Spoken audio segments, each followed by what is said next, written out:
Sognando senza violenza, un modo di spirito di speranza, come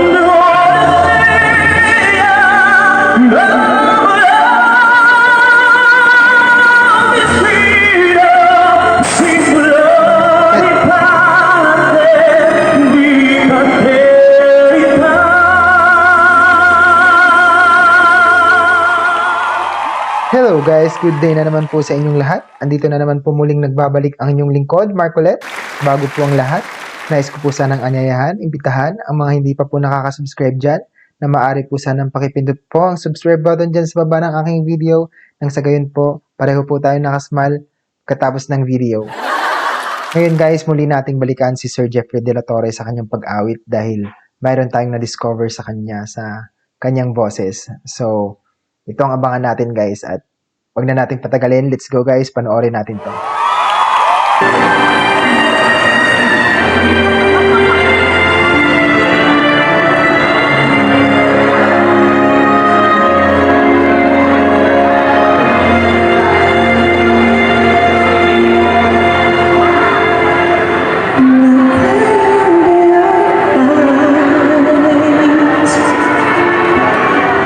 Ganun boss.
Sognando senza violenza, un modo di spirito di speranza, come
guys, so dyan natatapos ang ating video. So yan po si Sir Jeffrey De La Torre.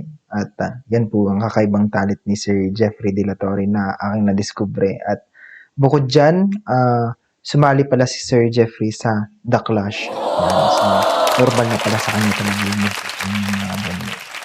Talagang hindi niya na ma-feel yung kaba. Yan, so napakagaling ni Sir. Yung control niya.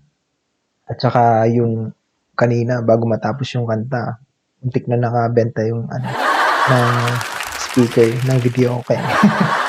Ganyan kami dati mga promodizer nung isa pa akong promodizer. Ganyan ako dati.